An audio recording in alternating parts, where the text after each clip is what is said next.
Chill. D-boy hits. Hey, Steve-O, man, pass the weed.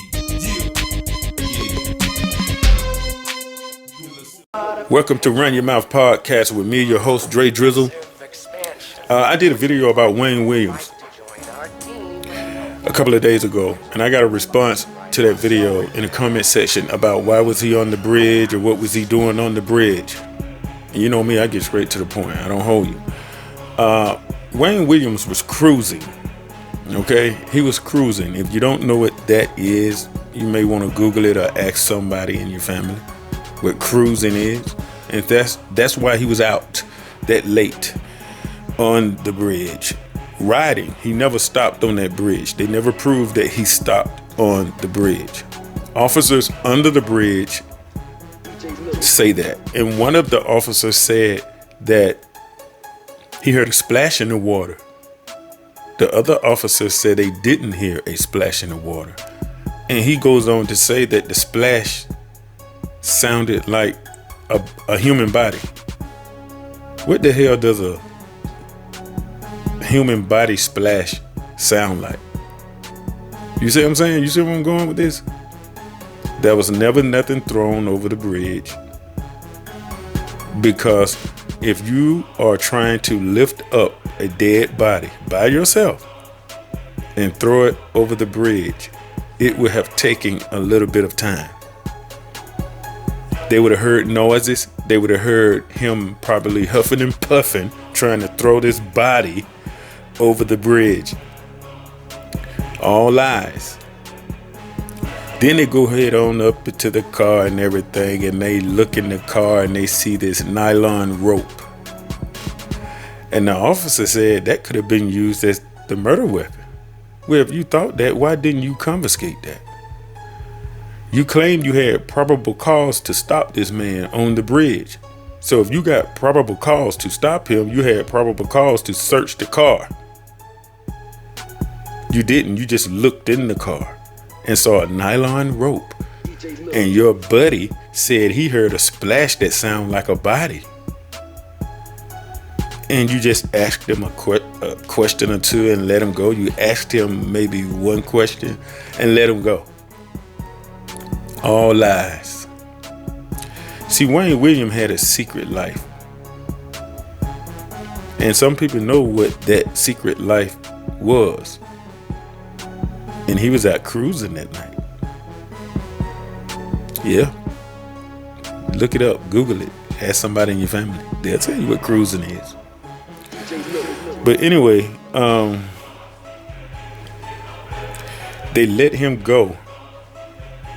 And then a body popped up a couple of days later sometime after that, a body popped up in the water. And they put it on Wayne Williams. You know how many people passed over that bridge since that night? You know what I mean? But you just gonna find a body in the water and put it on the guy that you. And the only reason why, this is what they say. They say that he said, "Oh, this is about those kids, isn't it?" And the detective said, told the interviewer, he said that, well, that would make me really suspicious of Wayne, because he said that. What do you mean? The whole nation knew what was going on in Atlanta.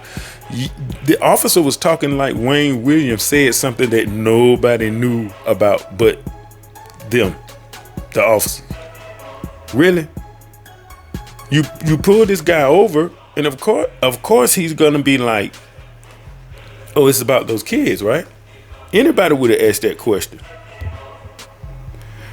So I don't really understand why the evidence, the minute paper thin evidence held up. Well, I do understand. It was about money.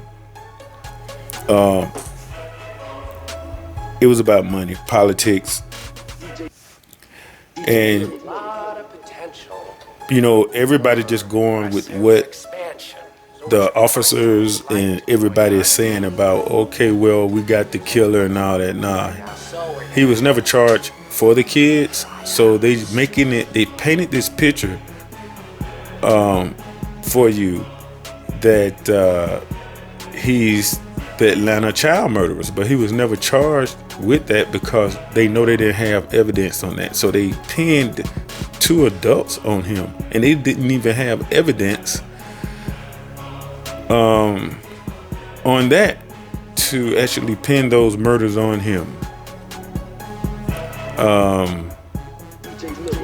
Then some people say he wasn't working alone.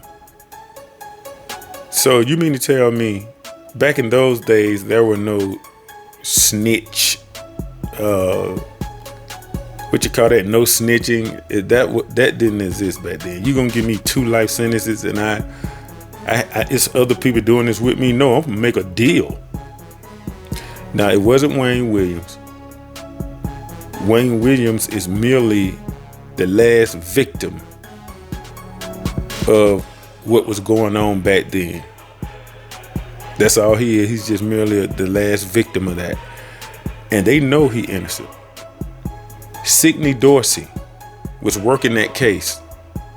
And I'm gonna give you a story about Sidney Dorsey and Derwin Brown. Okay? But right now, Sidney Dorsey had something to do with this case. And when he did his investigation, he told them that, yo, this is not the guy. And when he started advocating for him not being the killer under his investigation, they demoted him. He was threatened and they demoted him. Law enforcement is corrupt to a certain degree.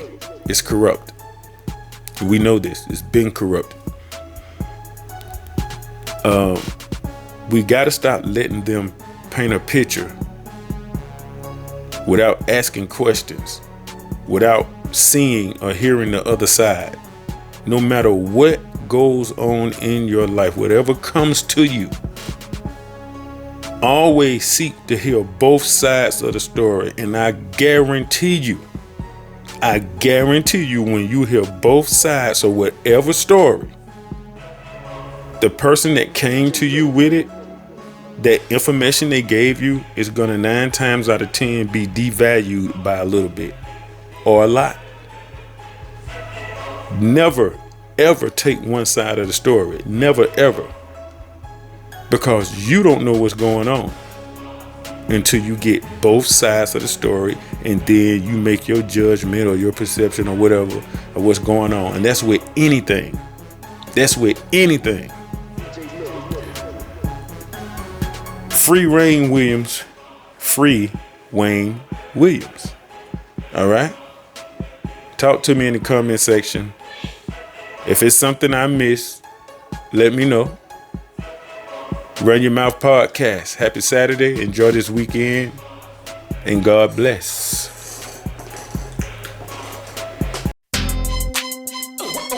Chill. D-boy hits. Hey, Steve-O, man. Pass the weed. Yeah. Do a little sip of that Remy too, my nigga. Yeah, my nigga. Smoke when we want to. We drink when we want to. This what we do, man. Smoke when I want to, drink up the Remy. Smoke when I want to, drink up the Remy. Smoke when I want to, drink up the Remy. It's D-boy in the building and the whole squad with me. Smoke when I want to, drink up the Remy. Smoke when I